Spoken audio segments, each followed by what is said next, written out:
নমস্কাৰ এণ্ড স্বাগতম জনালোঁ আমাৰ উইকলি কাৰেণ্ট এফেয়াৰৰ ভিডিঅ'টোলৈ।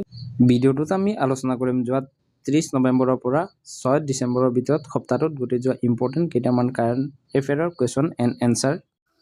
ভিডিঅ'টো চাই যদি ভাল পায় তেতিয়াহ'লে ভিডিঅ'টোত এটি লাইক কৰি দিব আৰু আমাৰ চেনেলটো যদি এতিয়ালৈকে ছাবস্ক্ৰাইব কৰা নাই তেতিয়াহ'লে চেনেলটো ছাবস্ক্ৰাইব কৰি ৰাখিব। আজিৰ আমাৰ প্ৰথম কুৱেশ্যনটো হৈ যাব, ভাৰতৰ উচ্চতম ন্যায়ালয়ৰ মুখ্য ন্যায়াধীশৰ প্ৰধান সচিব হিচাপে শেহতীয়াকৈ কোন নিযুক্ত হয়? চিফ জাষ্টিচ অফ ইণ্ডিয়াৰ প্ৰধান সচিব হিচাপে শেহতীয়াকৈ কোন নিযুক্ত হয় বুলি সুধিছে আৰু ইয়াৰ ৰাইট এনচাৰটো হৈ যাব option number D, Kuntal Sharma Pathak. Kuntal Sharma Pathak এগৰাকী অসমীয়া যিয়ে ভাৰতৰ মুখ্য ন্যায়াধীশৰ প্ৰধান সচিব হিচাপে নিযুক্ত হয়।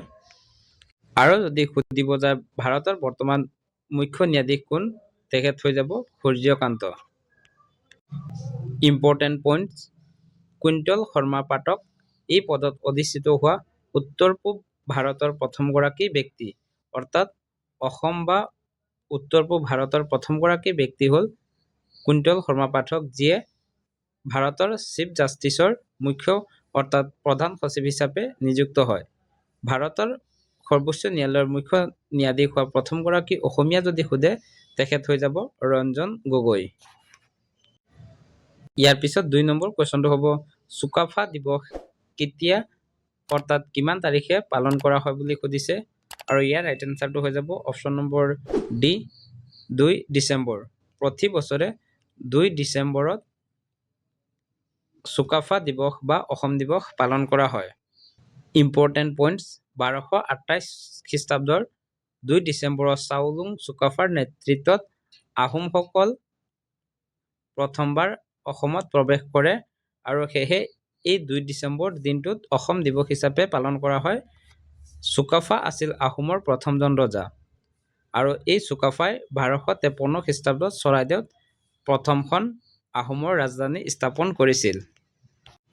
ইয়াৰ পিছত 3 নম্বৰ কুৱেশ্যনটো হ'ব, প্ৰধানমন্ত্ৰী কাৰ্যালয়ৰ নাম সলনি কৰি নতুন কি নামেৰে নামাকৰণ কৰা হয়? প্ৰধানমন্ত্ৰী কাৰ্যালয়ৰ ইতিমধ্যে নাম সলনি কৰা হৈছে আৰু নতুন কি নাম ৰখা হৈছে এইটো সুধিছে আৰু ইয়াৰ ৰাইট এনচাৰটো হৈ যাব অপশ্যন নম্বৰ এ, সেৱা তীৰ্থ। ইম্পৰ্টেণ্ট পইণ্টছ, প্ৰধানমন্ত্ৰী কাৰ্যালয়ৰ নাম সেৱা তীৰ্থ ৰখা হয়। ইয়াৰ উপৰিও এতিয়াৰ পৰা দেশৰ বিভিন্ন ৰাজ্যসমূহৰ ৰাজভৱনৰ নাম সলনি কৰি লোকভৱন বুলি ৰখা হয়। যিকোনো ৰাজ্যৰ ৰাজভৱনৰ আগত লোকভৱন লিখি পিছত সেই ৰাজ্যখনৰ নাম লিখা হয়। যেনেদৰে অসমৰ লোকভৱন হৈ যাব লোকভৱন অসম। ইয়াৰ উপৰিও কেন্দ্ৰীয় সচিবালয়ৰো নাম সলনি কৰা হয় আৰু নতুন নাম ৰখা হয় কৰ্তব্য ভৱন। ইয়াৰ পিছত 4 নম্বৰ কুৱেশ্যনটো হ'ব, শেহতীয়াকৈ অসমৰ কোনটো তেল শোধনাগাৰে নৱৰত্ন ৰূপে স্বীকৃতি পায়? আৰু সেই তেল শোধনাগাৰটো হ'ল নুমলীগড় তেল শোধনাগাৰ।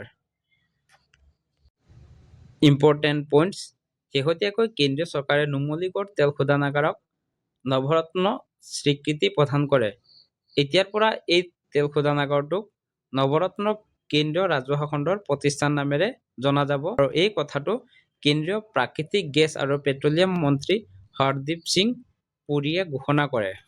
নেক্সট কুৱেশ্যনটো হ'ব, যোৱা 5 ডিচেম্বৰত নামনি সোৱণশিৰি জলবিদ্যুৎ প্ৰকল্পৰ প্ৰথম পৰ্যায়ৰ বিদ্যুৎ উৎপাদন আৰম্ভ হয়। অৰ্থাৎ ফাৰ্ষ্ট টাইম এই নামনিত জলবিদ্যুৎ প্ৰকল্পৰ পৰা বিদ্যুৎ উৎপাদন হ'ব আৰু এই প্ৰকল্পটো কোন জিলাত আছে বুলি সুধিছে। ইয়াৰ ৰাইট এনচাৰটো হৈ যাব option number B, Lakhimpur. Assam আৰু অৰুণাচল প্ৰদেশৰ সীমান্তত অৱস্থিত এই নামনি সোৱণশিৰি জলবিদ্যুৎ প্ৰকল্পটোৰ প্ৰথম পৰ্যায়ৰ বিদ্যুৎ উৎপাদন কাম আৰম্ভ হয় যোৱা 5 ডিচেম্বৰৰ পৰা।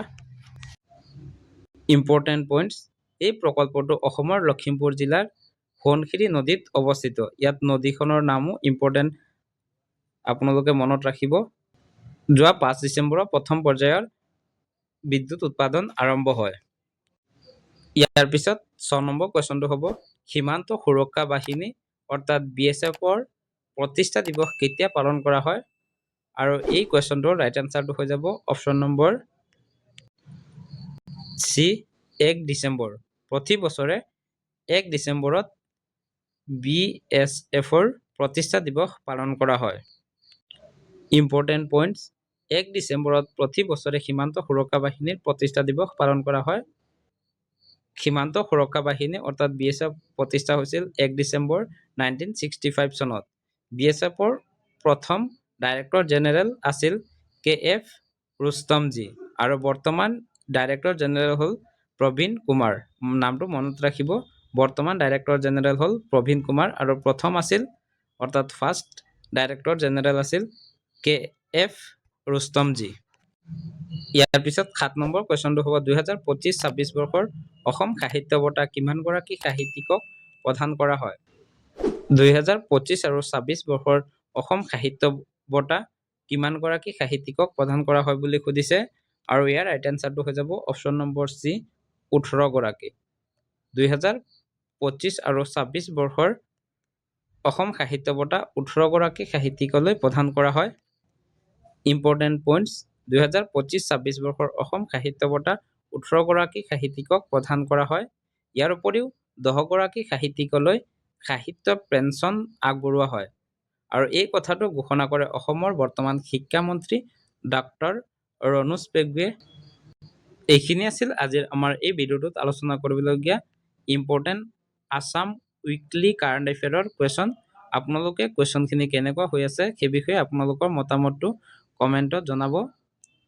ইয়াৰ পিছত প্ৰতিটো ভিডিঅ'ত যেনেকুৱা আপোনালোকলৈ এটি কুৱেশ্যন লৈ আহিব, আজিও এটি কুৱেশ্যন লৈ আহিছোঁ আৰু সেই কুৱেশ্যনটো হ'ব 2025 চনৰ দৃষ্টিহীন মহিলা T20 বিশ্বকাপ খিতাপ কোনটো দলে দখল কৰে? ইয়াৰে 4টা অপশ্যন দিয়া আছে। অপশ্যনখিনিৰ ভিতৰত আপোনালোকে আপোনালোকৰ এনচাৰটো কমেণ্টত জনাব আৰু নহ'লে ইয়াৰ এনচাৰটো আমি ডেছক্ৰিপশ্যনত দি দিম, তাৰ পৰা গৈও চাব পাৰিব। যদি ভিডিঅ'টো চাই ভাল পাইছে তেতিয়াহ'লে ভিডিঅ'টো এটি লাইক কৰিব আৰু আমাৰ চেনেলটো এতিয়ালৈকে যদি ছাবস্ক্ৰাইব কৰা নাই তেতিয়াহ'লে চেনেলটো ছাবস্ক্ৰাইব কৰি ৰাখিব নেক্সট ভিডিঅ'খিনিৰ আপডেট পাবলৈ। ভিডিঅ'টো শেষলৈ চোৱাৰ বাবে ধন্যবাদ। জয় আই অসম।